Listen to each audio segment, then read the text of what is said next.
The always interesting Chicago Sky are on the agenda today. The always wonderful James Tay is here to talk about them. Locked on Women's Basketball starts now.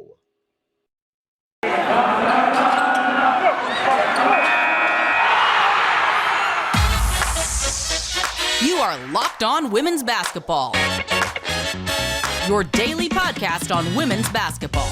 Part of the Locked On Podcast Network, your team every day.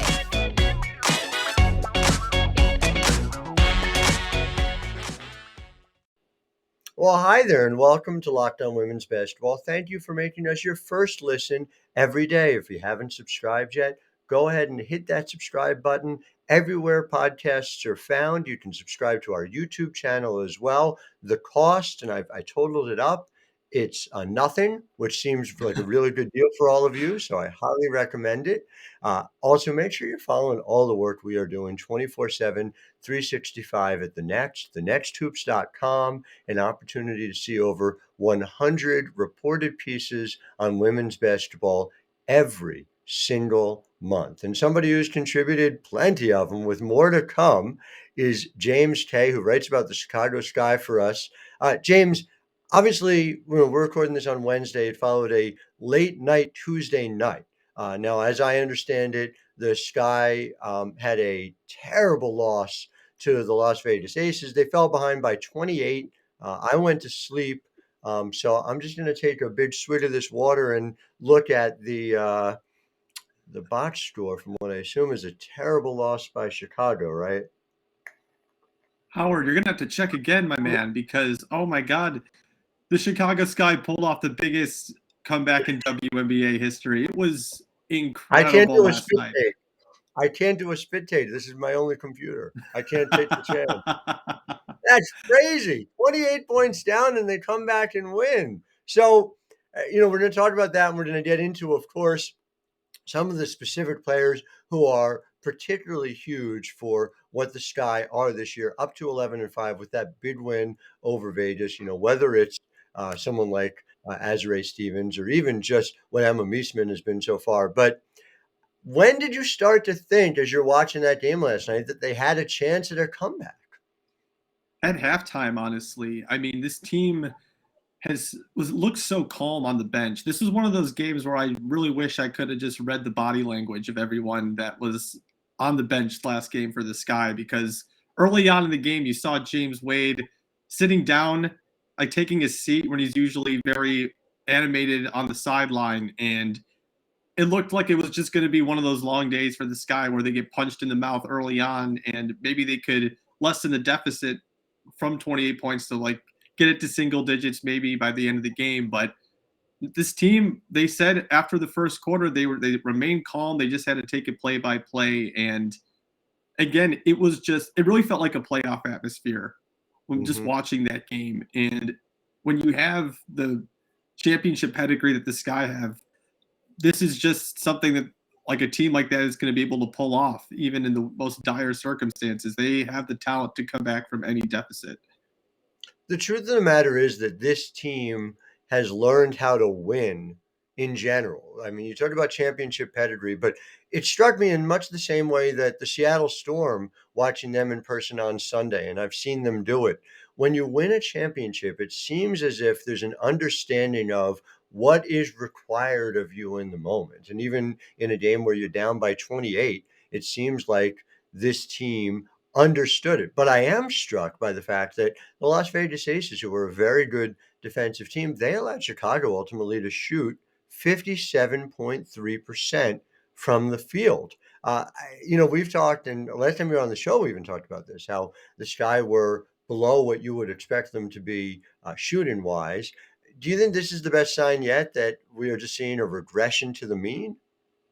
I think so. This is one of the reasons why I've been pushing James Wade on this a little bit, just asking about like, hey, you don't identify as a three-point shooting team, but you have all these players that are well above average when it comes to shooting from beyond the arc in their careers. And one of the most miraculous things about this comeback, Howard, is that Kalia Copper went 3 for 11 from the field. The Sky didn't get their first free throw attempt until 8 minutes and 3 seconds into the fourth quarter.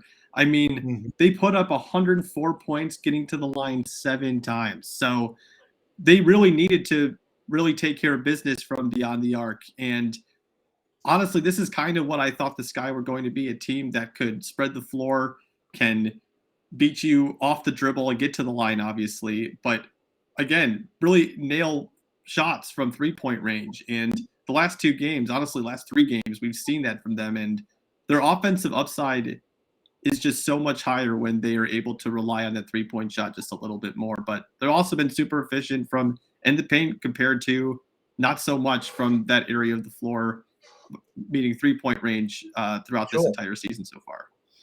I mean, they're now up to 35.8% from three, which is starting to get to where you would expect it of them.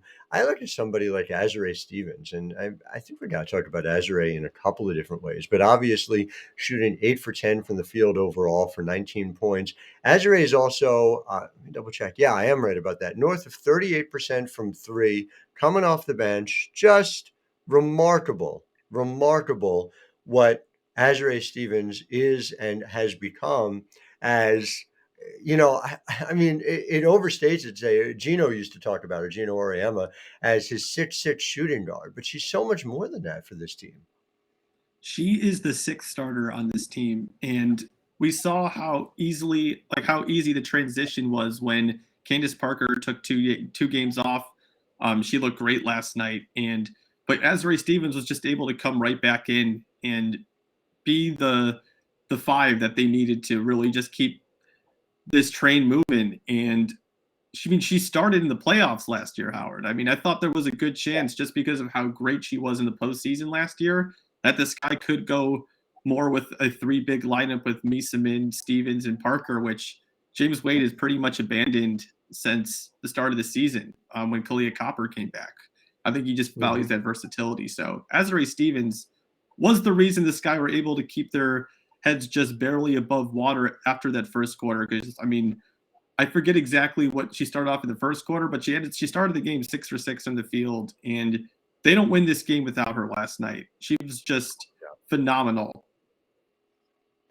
When you look at what Stevens is doing, does it scream sixth player of the year award to you? You know, it's obviously a competitive battle for that. Bree Jones is somehow coming off the bench and coming into last night led the league in win shares. The league, not among bench players, everyone in win shares. But does Azure have to be in that conversation? I think so. And it's not even just what she provides on the offensive end. And she's really improved as a spot up shooter this year, just looking more confident. Like, forget the stats for a second. Like, she is Mhm. taking more spot up shots, but like, she just looks more confident. And the Sky needs someone like that coming in after Candace Parker takes a seat, after Emma Meeseman takes a seat, just having that confidence in the second unit when that hasn't necessarily always been a strong suit for the Sky. And it's funny, I wonder how much I kind of wonder if Rebecca Gardner should also be in that conversation sometimes, but like Ezra is the first person off the bench, so she does obviously fit that mold. But yeah, it's so crazy because I just view her as a starter. So like having that 6 woman of the year conversation just feels weird just because of how it just feels like she is the sixth starter on this team. You know, points per game is obviously a really blunt instrument to measure depth, but I just love it when you look at Chicago and Kalia Copper at 14 and a half points per game leads this team. But Emma's at 13.3, Candace is at 12.7, Sloot is at 12.1, Azure is at 10.8, and then you got Allie Quigley at 9.6 and Rebecca Gardner at 9.1. Seven players averaging 9 or more. And we're not even talking about somebody like a Dana Evans who can explode and, in fact, has exploded over the course of this year. It does feel as if James is doing a very good job, James Wade, to be clear, in terms of that balance. And then the other side of it, and this cannot be an accident, nobody is averaging 30 minutes per game this year. Kalia Copper and Emma Meesman right at 29.8. So clearly the effort is being made to balance that out. Do you think as this season goes along, that's going to end up having a positive impact on the team's ability to play what is a grueling schedule, 36 games through August 14th before we get to the playoffs? Look, Candace Parker can't take those 2 games off without there being so much depth behind her. And she practiced when the Sky announced that she was not going to play in the game that the following day. I forget exactly which one it was. The WNBA season just kind of blends together at this point. But I mean, she was at practice. She was doing like agility training. She didn't like scrimmage with the team, but after the Fever game, she was she was working on her post game with Ann Waters, and that wouldn't have happened last year after the slow start that they went off to. But now that they've got things going a little bit more, like the vets don't have to play 30, 32 minutes a game. And it's going to be such a huge part for the Sky being able to make a playoff run this year, knowing that you can survive without Allie Quigley playing 34 minutes a game or Courtney Vandersloot having to play 30 plus minutes a game. Like Julie Alleman looked great last night. She had another performance where I think she had, what was it? She had 6 assists. I think she had 5 the game before. And she just provides, she's such a pro, one of the best players in the world. And when you have all that depth behind you, you're just going to have fresh legs in the playoffs and not have to drain your starting 5 like we saw kind of with the Aces last night. Mm-hmm. When I'm watching this team, a lot of times I'm saying things like, she's heating up, she's on fire, things of that nature. And I know why. I know why I do it. It's because I have built into me NBA Jam. I grew up playing the game NBA Jam. Well, it's back. Arcade 1UP, the leader in at-home retro arcade games. I don't even want to think about the fact that we're calling them retro and how that makes me old. But okay, they're not only bringing the best game ever back. And by the way, that's in the ad copy, but I just think you need to know, like, it is the best game ever. Like, that's indisputable. They've made it even bigger with something called a Shaq Edition machine. All right, if you don't know about NBA Jam, there are no fouls, there are no free throws, and you don't need quarters now, which is crazy because not only the limit quarters I use. You can even compete with friends and family through all new Wi-Fi leaderboards, making you more connected than ever. So go ahead and pre-order it at arcade1up.com. That's arcade1up.com for an estimated early September ship date. All these games start at $399, and they are now giving away an NBA Jam Shaq Edition to a Locked On listener. Enter for a chance to win a game console at arcade1up.com/lockedon. That's arcade, the number 1, up.com/lockedon. You've got until July 8th to enter. It will be life-changing. You will give up on your job, your friends, your family. It's all going to be playing NBA Jam. Take it from me. I remember it very well. So, oh man, we need WNBA Jam, by the way, but that's a whole other thing. We need WNBA Jam. I mean, all right. Cheryl Miller edition. Cheryl Miller edition. How perfect would that be? Oh my God, that would be. Yes, we need WBL Jam and Myers Drysdale edition. All right, but make sure you're reading our WBL work over at thenexthoops.com. So, Courtney Vandersloot, it seems, and I, you're closer to this team than I am, so I don't want to go out on a limb and say it. Like she is not washed up after all that. When we look back now over the past 4 games, Courtney Vandersloot is averaging 17.3 points per game. She is shooting 57.4% from the field, 58.3% from 3, 7.3 assists, 2 turnovers per game over that period of time. What has allowed her to resume her, let's say, slootiness? I asked James Wade before the game about because Courtney has looked great. I asked him like the last 4 games, she has looked like she looks more comfortable out there. And I asked her just how her right foot is feeling. And he said that we're back to the Sloot of old, which I loved because it does look like she has completely gone up a level, which is kind of weird to say about one of the greatest point guards of all time. But yeah, she has been able to play more too. Like there's been a couple of games early on this season where she's playing in the low 20s, managing that foot injury that she was dealing with. And now her and Ellie Quigley both honestly have been playing more, but just been playing more after overcoming early season injuries. So yeah, Courtney Vandersloot leads. I think she's like 4th in fourth quarter scoring this year. She's been the reason why the Sky have been able to hang on in all these games when they played the most clutch games this year. And that can be grueling emotionally. But when you have a floor general like Sloot, who's been in these moments, is not fazed by them even a little bit, you have a good chance of winning these games. And the Sky have been able to pull these out just looking at Sloot in the fourth quarter and just asking her to take them home, essentially. This is an 11-5 team. Do you feel like 16 games in, this is where you want to be? I want to get into a little bit more about what comes next, but just as we're kind of looking back, 16 out of 36 games, is this team where they need to be? Second in the WNBA, having every opportunity at playing, not just obviously for the Commissioner's Cup, and we'll talk about that too, but playing for a number one overall seed at this point. I think 16 games in, you should feel pretty good if you're a Sky fan about where this team is at. I think the one thing you could point to is just, hey, you can't get down in all these games and then make miraculous comebacks. You can't build leads and then have them fall apart and just lose to a team like the Indiana Fever. And it's not like every team in the WNBA is a tough team to play every single night. But at the same time, when you're the reigning champs, you just can't give up leads and expect to go on a long playoff run, essentially. And I do think, though, despite that, this team is just so ready, and they're still gelling together a little bit more. Like, they're still like Emma Meeseman and Courtney Vandersloot and Allie Quigley, Candace Parker, like that whole starting five. Like, they're just trying to figure out how to play together still. And we're seeing that improvement game to game. And when we look at building leads late in the season, if they're still doing that, maybe that's a red flag. But I got a feeling that just based on the chemistry they've built, they're going to continue to build on like more winning habits, and they'll be kind of ready by the time the postseason starts, barring any injuries. It's just kind of crazy to think of them as a team that's still gelling. But again, you go back, you look at this league now, 16, 17 games in, Washington played 19, but the Sun and the Aces are right around a net rating of 10. The Sky are just third, right behind at 5.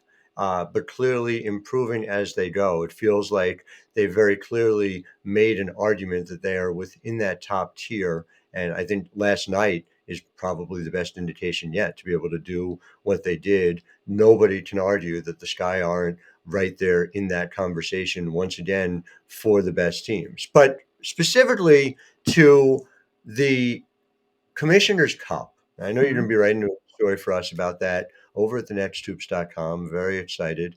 That was a fun pitch process I felt like we had about that. So, Howard's always so great when it comes to our story pitches. It's just like, how do you think, like, did you think I was going to say no to this? And I'm like, no, but I'm still pitching it to you anyway, Howard.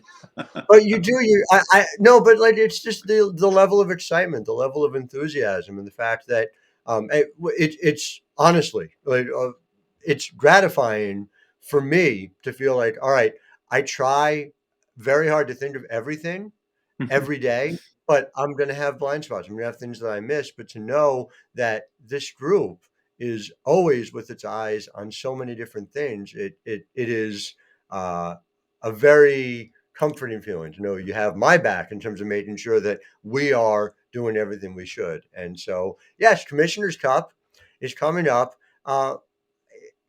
How much does it matter at this point? You're around this team. Do they care a little? Do they care a lot? Is it significant? I know James Wade was asked about it after the Indiana Fever game, and he had a really interesting answer, right? James Wade has said that the team hasn't talked about it and that it's just not something that it's on his mind. And in the last in-person game, he said something along the lines, God forbid we make the Commissioner's Cup. I forget the exact answer that he put up, but it's like, hey, Les Miles on my team. We're focused on a championship. And I understand that mentality as well, but I do think that some of the reporting that the Sun-Times has done, that the players are like, they do want to win this thing. It's extra money. That's real money. And extra money. Yeah. And this is also another, like, a little potential finals preview here that we have with the Aces and Sky. And a part of me wishes they hadn't played last night and we could have seen this performance at the Commissioner's Cup, just because of, again, it really did feel like a playoff game, and that, that adrenaline you feel after covering a game like that lasts for hours afterwards. So yeah, I mean, it's going to be interesting. I think the Aces are going to have to make some adjustments. The this is the tough part about really relying on the top 5 players on your team and this starting 5 has played the most minutes together out of any 5-person lineup in the WNBA this season. And Mhm. when you throw the same looks out there, yes, you're going to have explosions like you have in the first quarter. But then you give James Wade and his coaching staff one of the best in-game coaches. You have someone that is just such a good tinkerer and obsesses over this stuff. You give him the same game plan over and over again. I just would rather take this guy in that situation that goes 11 deep, and Yeah. they're really changing the way they go about things like minute to minute sometimes. So it's going to be fascinating. I can't wait to write that preview on the nexthoops.com for that one, because I'm curious what Becky Hammon does after a game like this to change things around a little bit. Me too. It's going to be utterly fascinating. The Sky have 5 losses. They are tied in the loss column with Connecticut for second in the league. Vegas has 3. It is easy to imagine a scenario if they don't win that game that they have trouble catching Las Vegas if they were down 4 in the loss column with 20 to go, right? It's just a really interesting league and format and everything. I'm eager to see it. I do want to just look at the schedule ahead because it seems as if Chicago has had a lot of tests early, but here's what you have coming up. Leave the Commissioner's Cup out of it for a second. We're just talking WNBA schedule. At Los Angeles, who is struggling lately. Home against Minnesota, who is 4-13. Connecticut, obviously significant on the 29th, and a good test. But then Phoenix, who lost again last night. At Minnesota, who lost again last night. At Indiana, who lost again last night. Home against Atlanta. Atlanta's 8-8 and is surprising, but still Chicago clearly favored. At LA and at Dallas. By Saturday, July 16th, I feel like we're going to really know whether Chicago can make a run at that number 1 overall seed. Do you see it that way? That's tough. I think that this team, again, I think this is the best team in the WNBA. That's what we're going to be talking about them as at the end of the season, because, again, when you can run 1 through 11 and all these players are worth 15 minutes a game and are just not getting it because of how much talent is on this team, the confidence I have in this team is just really high. And I'm not just saying that because I cover the team and I'm around them. It's just, you look at the depth and it's hard not to see them like being able to come out on top in any of those matchups. So yeah, I mean, obviously you want to take advantage of an easier schedule, if you want to call it that. Those are very winnable games. Minnesota is always going to be tough in Minnesota, no matter how bad the Lynx are this year. So, but yeah, I mean, this guy have a real chance at, being that, coming away with the top spot in the standings after that stretch. But this is just not the mentality of this team. And it's funny as you cover the team, it's like you kind of get lost in that sometimes. But yeah, I think this guy could easily be, the top team in the league by the end of this year in terms of the standings, and it's going to be a pivotal stretch for sure. It's fascinating to see. Now, obviously, Chicago is a sky town, but I'm not sure if you've seen this, James, but there's a new startup league that's been made available for men to play professional basketball. It's called the Men are NBA. allowed to play basketball? Not only allowed, but in fact, they're being paid for their services. And in the NBA, they're holding a draft tonight, Thursday night, June 23rd. The the Chicago Bulls are the local outfit in the NBA. And they are, according to well, my goodness, says they're picking 18th, and there are 30 teams. That it's hard to believe, as Is far it as too I late to understand. enter the draft? I think for you and me, for various reasons having nothing to do with paperwork, it is too late, I'm afraid. But that said, the ultimate NBA mock draft picks have been made. And if you search Ultimate NBA Mock Draft, you can get over 50 insiders, the Odyssey sports experts, the draft experts of the Locked On NBA Big Board as well. There's a 5-episode Ultimate NBA Mock Draft underway. So make Ultimate NBA Mock Draft your second listen today. Uh, Obviously, make sure you come back to us tomorrow. We're going to have a great show with Sabrina Merchant, who has a podcast of her own, who does wonderful work covering the WNBA over at SB Nation, somebody I'm proud to call a friend. James Tay, proud to call you a friend. Wonderful that you're a colleague. Keep doing all the great work you're doing. For those who are listening and not seeing your name on YouTube, it is at James_M_K. Listen to his Skyhook podcast. Read all his work over at the Trib, and of course, read him at thenexthoops.com, along with all of our other incredible contributors. I am Howard Megdal, wishing you all a wonderful day.